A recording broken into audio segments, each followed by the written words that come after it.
For him, esports is a great example of how games can promote healthy competition, fairness, newer experiences, and friendship through the internet. He is the CEO and director of Paysafe Cards, Irish business entity, and responsible for managing operations in the European Economic Area.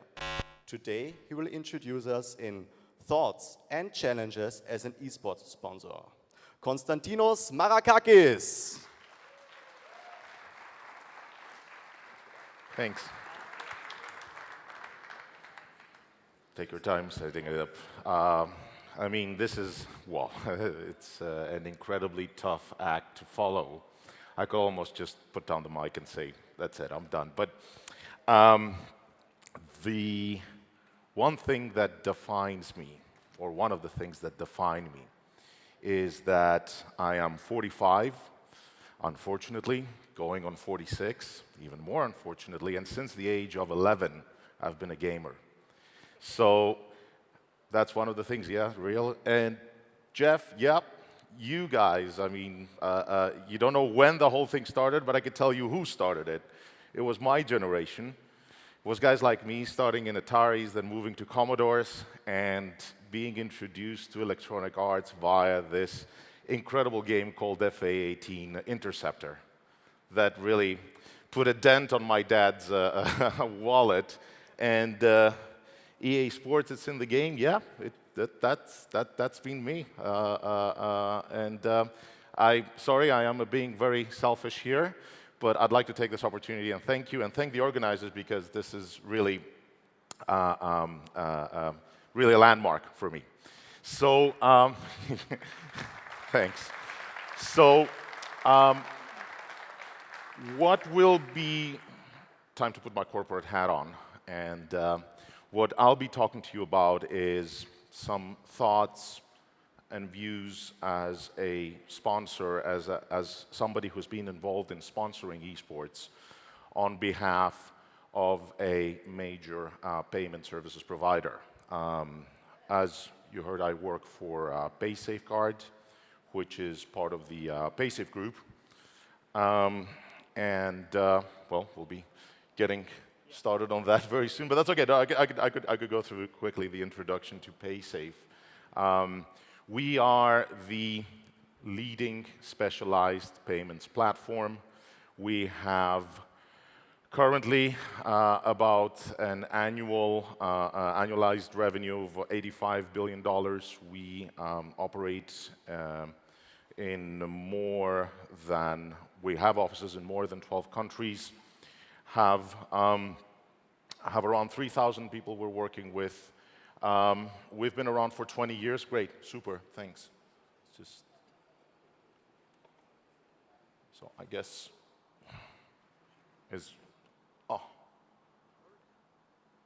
miracle, yes. So guess I went through that one. So we offer variable solutions, payment solutions.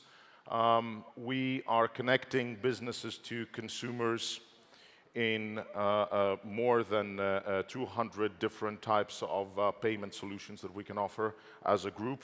And I'm working for Paysafe Card, one of the business divisions of the Paysafe group. Paysafe Card is I would say, the most recognized way of converting or utilizing cash for online payments or products and services. We started more than 20 years ago. The way we operate is actually quite simple. We have a 16-digit PIN that you can purchase from a point of sale. You find that point of sale, you purchase the PIN, and then you redeem it online on your web shop. And therefore, given the way we operate, and given the fact that we've always used cash transactions as our key business model, gaming was a natural area for us, for Paysafe Card. We've always been there in gaming, and gamers have been one of our key consumer audiences, if you will. Therefore, you know, to us, moving from gaming to esports has always been quite a natural move. Why are we with esports? And what has always been our strategy? Generally speaking, our business strategy has been that we grow our business through a large number of low-value transactions. I mean, this is how the pin works. And therefore, to us, you know, getting out there and getting our brand even more better known and well actually promoted has always been a key goal. And we've been operating like this in the gaming vertical. Obviously, become an endemic esports brand and gain a head start. We had some visionaries before my time in Paysafe who actually did see the potential for esports, and we positioned ourselves there. And we obviously see sponsorship in esports as a partnership that helps us drive traffic in our gaming vertical. In gaming, we are operating with some of the key, well, I would say, organizations right now in gaming and the key brands. And we're investing in esports, obviously, and I think Jeff also was mentioning that. You know, it's booming, it's growing. There's more than 30 events worldwide, having more than 1.5 million visitors attending those events, and some of them will be here over the weekend. Tremendous numbers of online viewers, exclusive placement, and we also get on-site branding. There's one more thing which, as a gamer, I find quite important when talking about esports, that I think separates esports from other games, and that is that there is no, or rather the wall between the audience in esports and the event is very thin. In any other sport that you're watching, I mean, you can watch a football game tonight, for example, you can't go out and play immediately, but you can watch these people here compete against each other in esports, while at the same time you could be at home on your second monitor or third monitor, be playing a similar event. You could, the next day or even the next few minutes, you could get involved there. So you have an audience who are much more involved, and they view the sport sometimes with a sense of entitlement, but they view esports as part of their culture, as part of their lifestyle. And I think that's what esports are also very important in terms of gaming. They sort of like define lifestyle. And this is how we're operating in esports. We are driving traffic to the games vertical. We're integrating Paysafe as a gaming payment service provider through esports. And of course, having been in this vertical for more than 20 years now, we do believe in giving back to the community in our activations. When it comes to esports, we're operating, as you can see, with some of the key organizers like ESL, ESL1. We also work with the ESL Pro League. We're proud sponsors of, well, the event here, for example, with Red Bull. And we're sponsoring 2 teams, Team Sprout and Team G2. Yep, definitely. And we're very proud to sponsor Team G2 also, to say rather that we've been one of the first sponsors, I would say, one of the earliest sponsors for G2. And there are some incredible people there. And generally in the entire esports, personally, I have to say that I've met some fantastic people throughout this period that I'm working in esports. What we're currently doing in terms of our activations we have the Paysafe Card Ultimate Experience. What it is players can actually compete or enter a competition where they win and they follow the entire event, an entire ESL event from start to finish, backstage. They have full access. They follow all the activities, and they're being filmed throughout. We have the Beat the Legends activation, which is about competing against established esports players. And we have the Esports Hall of Fame, which awards outstanding figures in esports, outstanding players that are chosen by the community. I think in the last eSports Hall of Fame in Hamburg, we had something like, I'm going from memory here, so I could be wrong, around 40,000, if I remember correctly, people voting for the Hall of Fame. So yeah, we're very much involved so far in esports, looking at promoting Paysafe card in this context. Told you this is a bit of a corporate presentation, so you won't, I'm afraid you'll have to watch a corporate video, sorry about that, which is coming up soon. But I think, I'll be getting into more discussion about that later, but I think that what is important is, well, and touching on what Jeff was also saying again, this is how esports used to be in my time, LAN parties, internet cafes, and I guess this is what esports are like now.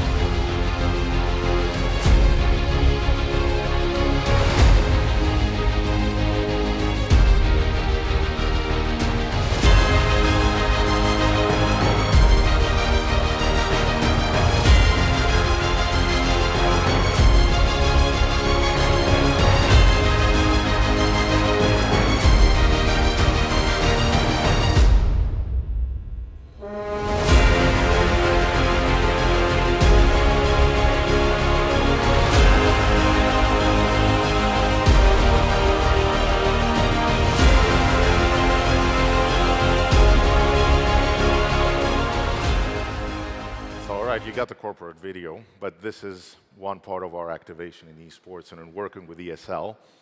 But how do we view moving forward? How do we see, as Paysafe card, esports, and how do we see the future? Well, the first thing that we believe as a sponsor is important, at least for us, but generally speaking, I've heard other sponsors say in esports has become an endemic esports brand. What does that mean, of course?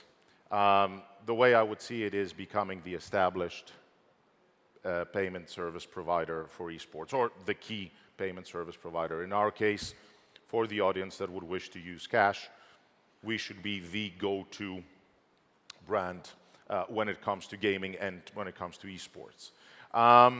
We would like to expand our performance geographically. I think that, at least as far as we're concerned, key markets are important, but maybe we should start looking at other markets being in different continents, and maybe this is also, and that's one of the things I will be challenging here or posing as a keynote speaker for the rest of the day. Is the industry looking really at other markets as well?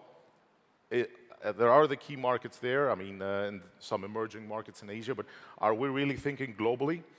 We would like to see some global thinking in that respect, and we would like to elevate our sponsorship at a more global level. Of course, yeah, exclusivity, preferred payment method. The other part, of course, about esports that I'm not shy to say is part of our sponsorship is the element of cool. I mean, esports are really cool. It's the big thing. It's in the news. 2 weekends ago, there was a Saturday Night Live spoof on League of Legends. Did anybody see that one? It was really funny. Oh, you did. Yeah, with Chance the Rapper. That was really funny. But I mean, just think about that, right? Saturday Night Live doing a spoof on esports, on League of Legends. So yeah, there is a great element of coolness there. And it is important, of course, as a sponsor and as a brand to be cool. However, it cannot be just your sole guiding decision-making component when going into esports. And I have noted in other cases when I have been asked by various different companies who are interested in entering esports, I've asked them, why do you want to do it? Why do you want to sponsor a team or an event? They go like, it's cool. Okay. And there's a lot of things that are cool. But yeah, I mean, it should be part of any sponsoring strategy, and it definitely is part of ours. In our case, of course, integrating esports in our gaming strategy, if you will, and focusing on the gaming vertical, it's also important for us for gaming partner acquisition. it gives us an edge in acquiring not just gaming partners, but also other companies which could be interesting merchants for us, and they're active in the esports and in the gaming sector. So it gives us a bit of an edge when going to other potential merchants. So yeah, I mean, this is more or less the way we would be looking at esports from a corporate side. But I've also been thinking a lot this week about the road ahead, and there were some very interesting concepts as well that came from Jeff here, and actually even from a conversation I was having outside just before I came in for that, which is, I mean, there's a lot of questions here that we could be asking, and we should probably be asking about esports. For example, as a sponsor, yeah, esports and all these events, they're giving brand awareness. Yes, there's the element of cool, which is really important. Yes, we're promoting our brands. However, do we get an ROI? Or rather, we know there is an ROI somewhere, but how do we get that ROI? How do we measure that? Of course, this is the golden question of sponsoring. I mean, on anything, whether that is the Olympic Games or esports or anything related to sponsoring. How do you actually measure ROI? However, I have the feeling that here maybe the organizers, the industry, the platforms could be a little bit more helpful in the data that they collect and the way that they would actually be helping us sponsors understand our ROI. Instead of just looking at views, for example, is there something else that, is there another metric, is there another KPI that we could work together to develop and to have? Question mark. But essentially, yeah, can you show me the money? I mean, fundamentally, at some point, when it comes to sponsoring, there will be that question. I mean, what do I get out of that? I get the awareness, the brand awareness, the element of coolness, but the actual money, where does it come from? Where do esports, okay, that's a silly question actually, but I just put it up there. Where do esports want to go? Because first of all, what is exactly esports? Are they the organizers, the publishers, the various different titles, the teams? But let's just say, where is esports going? You know, it's one of those nice conference questions, quo vadis. But really, where is it going? Are we moving to a direction where esports are becoming a little bit more like sports, like having some kind of a ruling body? God help us, no FIFAs. But I'm just saying, you know, some kind of a not centralized, but a more organized, coordinated approach. Should we have that, by the way? I'm not saying we should. These are all just questions. In what direction are esports themselves going? Is the ambition to have, I don't know, events that would attract billions of viewers, but lose this gamer audience and this connection? Or maybe not lose it, and how do you do that? And if they become mega events attracting billions of viewers, what's the space for sponsors there? What sponsors are we getting? Are these going to be dominated by 2-3 mega brands like we have, for example, in the Olympic Games? Question. Again, like I said, these are not, and I'll be more than happy to take, I don't have potentially personal views on that. Again, are they fragmented? Are esports fragmented? It's a bit relating to the previous question. Is there fragmentation, and will we see less of it if there is, or maybe it's a good thing that they're fragmented, that you have, you know, the same sort of like a game, but different types of events. In certain games, you have the publishers that retain very tight control over the whole vertical there. And I would also add here, again, you know, the question of, again, what are esports? I mean, I was talking to a very good friend of mine last weekend, and he is a dedicated LOL player. He's not a professional, but he loves playing LOL. So we were just talking about esports and LOL and the Saturday Night Live spoof and all that. And then at some point he asked me, what do you think about Fortnite? I go like, I don't play Fortnite. I'm more of the MMO category, so I'm Star Wars, the Old Republic, and that kind of thing, and Elite Dangerous. But I've never played it, but of course I know very well what's going on. So I asked him, what do you think, is Fortnite an esport? He says, well, I'm not sure. So then I tell him, so how would you define an esport? He was a bit like, I don't know. So, I mean, again, I'm just throwing it out there. But again, should there be a discussion? Should we be streamlining esports more? These are all related questions, of course, to anyone as a sponsor who is already in the space or may wish to enter the space. Generally speaking, I mean, how will esports evolve? Jeff mentioned this location-based entertainment concept, which was actually something I wanted to touch on. I was going to go for VR mostly, but this is also very interesting. Will this have a role for esports? How will it affect esports? How will it change things? Another question that I would like to throw to everyone here is, as esports, and I'm sorry, I'm just being conscious of the time, as esports are evolving and they're becoming a thing, an establishment, part, if you will, of society, there's the broader ecosystem as well to consider. Huh? I mean, you've seen, for example, what's going on now with BlizzCon in Hong Kong. Very recently, there was, only again yesterday, I believe in China, there was regulation introducing a curfew on online gaming.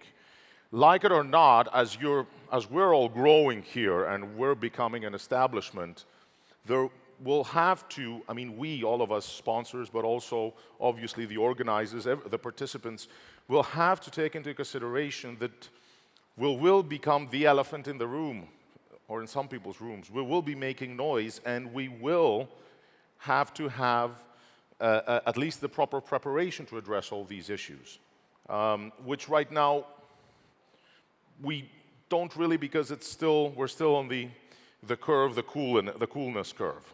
But these issues will be addressed even more. I mean, we'll be part of a bigger surge, and therefore more focus and more spotlight will be shed on the entire sector. I could go on and on and on and talk about so many other things. I mean, the one thought I had, this week I was in various conferences in Brussels on regulatory stuff, wearing a suit. I can wear my jeans here, thank God. And one of the things that was being raised there all the time, you heard it, it was always about big tech, big tech, big tech, you know, the very famous big companies. And I was just thinking, is there a connection here as well? Do big tech have a role to play here at esports at some point? Will they have a role to play? Should they have a role to play? How will that affect that? So in conclusion, like I said, I was just throwing questions and sparse thoughts left and right. What I'm going to say is, for me, esports are an emerging miracle that truly, as a sport, promotes indeed competition, but as it was said in the introduction, I really believe that it brings young people together in ways that are unimaginable, or were unimaginable in my time in the days of Amiga. Brings together people from all parts of the planet working together. You're looking at these esports team, and this is amazing. Some players are from one country, the others are thousands of kilometers away, and yet they're playing together and they're part of a team and they're training together. To me, that's just amazing.